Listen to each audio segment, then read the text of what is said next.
Hi viewers, welcome back to my channel. ఎలా ఉన్నారు? బాగున్నారా? నేను కూడా చాలా బాగున్నాను. ఏంటా ఇది అనుకుంటున్నారా? ఎస్, మేము డీమార్ట్కి వచ్చామన్నమాట. జస్ట్ ఇంట్లో గ్రాసరీస్ అవి అయిపోయాయి అనమాట. సో వీకెండ్ కదా అని చెప్పేసి అలా వచ్చాము. ఇక మా బాబు అయితే చూసిన బాక్స్ అల్లా కావాలని చెప్పేసి ట్రాలీలో వేస్తూ ఉన్నాడు, ఏది కూడా వదలకుండాను. సో నేనేమో అది కాస్ట్ ఎంత, అది మంచిదేనా హెల్త్కి, ఇన్ని కూడా చెక్ చేసి ఇలా వేస్తున్నాను అనమాట. సో ఇలా డీమార్ట్కి వెళ్ళినప్పుడు మేము నార్మల్ గ్రాసరీస్ అనేవి తీసుకున్నాము. తర్వాత మా బాబు ఒక టాయ్ కొన్నాడు అనమాట. అక్కడ చూశాడు, ఇంకా సో ఆ టాయ్ని తీసుకోవాలి ఎట్లాగైనా సరే అని చెప్పేసి ఇంకా గొడవ చేశాడు. సో తీసుకున్నాం అనమాట. ఇప్పుడు దాన్ని అన్బాక్సింగ్ అండ్ రివ్యూ చేయబోతున్నాను. సో ఇప్పుడే ఇంటికి వచ్చామన్నమాట. సో ఇదేనమాట మా బాబు కొన్న గన్ను. సో ఆ పిక్ చూసిన దగ్గర నుంచి ఆ బాబు అలా పట్టుకొని షూట్ చేస్తూని, అలా లైటింగ్స్, ఈ మనకి ఉంటాయి కదా బుల్లెట్స్, ఇవన్నీ కూడా చూసిన తర్వాత వాడు చాలా టెంప్ట్ అయిపోయాడు. సో ఎలాగైనా తీసుకోవాలని చెప్పేసి ఇంకా తీరా మా చేత కొనిపించాడనమాట. So this is the gun we bought from DMart. So ఇప్పుడు దీనిని మనం అన్బాక్సింగ్ చేస్తున్నాం అనమాట. ఇందులో జస్ట్ 2 బ్యాటరీస్ వేసుకుంటే చాలు. ముందు 2 లైట్స్ ఉన్నాయి, మనకి బుల్లెట్స్ ఉన్నాయి, వెనక బ్యాక్ సైడ్ ఇలా బ్యాక్కి ప్రెస్ చేయాలన్నమాట. సో ఇక షూట్ చేసుకోవచ్చు, లైటింగ్ అన్నీ కూడా చక్కగా గురి చూసి చేసుకోవచ్చు అనమాట. ఎలాగో చూద్దాం.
బ్యాటరీ చూద్దాం.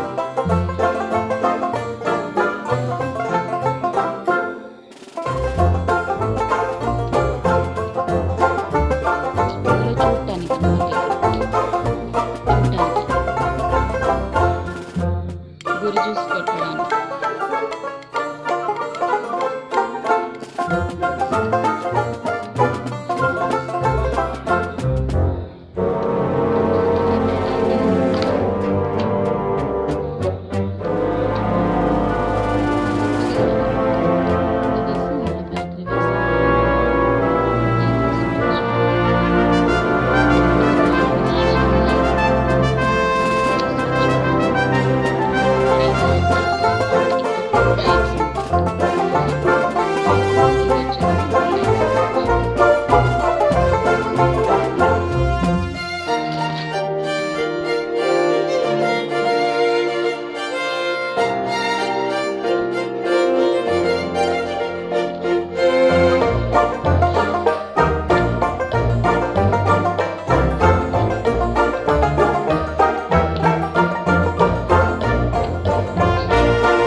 గన్నుని ఎట్లా పట్టుకోవాలి అట్లా పట్టుకో, ఎట్లా పడితే అలా పట్టుకోకు. ఇక్కడ కింద పట్టుకో, ఇక్కడ కింద పట్టుకో, ఇక్కడ పైన పట్టుకో. అది సరిగ్గా పెట్టు గన్ను. అది లైట్ ఫోకస్ ఉంటే ఏమవుతుందంటే కరెక్ట్గా ఆ లైట్ దగ్గర మనం గురి చూసి కొట్టచ్చు అనమాట. అలా ఛాన్స్ ఉంటుంది. సో అలా కాన్సన్ట్రేషన్ ఉండటం కోసం ఇది స్పెసిఫిక్గా ఇచ్చారనమాట ఈ ఫీచర్. ఇక్కడైతే మనం బ్యాటరీస్ వేసుకోవాలి, 2 బ్యాటరీస్ బ్యాక్ సైడ్ అనమాట. సో తర్వాత ఇంకా ఆటోమేటిక్గా దానిలో మన వాచ్లో ఉండే బ్యాటరీస్ లాగా ఉంటాయి అనమాట, ఆటోమేటిక్గా ఇన్బిల్ట్ బ్యాటరీస్. సో చాలా బాగుంది, మీరు కూడా ట్రై చేయొచ్చు. Thank you for watching. ఈ వీడియో కనుక మీ అందరికీ నచ్చినట్లయితే లైక్ చేయండి, షేర్ చేయండి, అలానే ఛానల్ని సబ్స్క్రైబ్ చేసుకోండి. మరో మంచి వీడియోతో మళ్ళీ కలుద్దాం. బాయ్.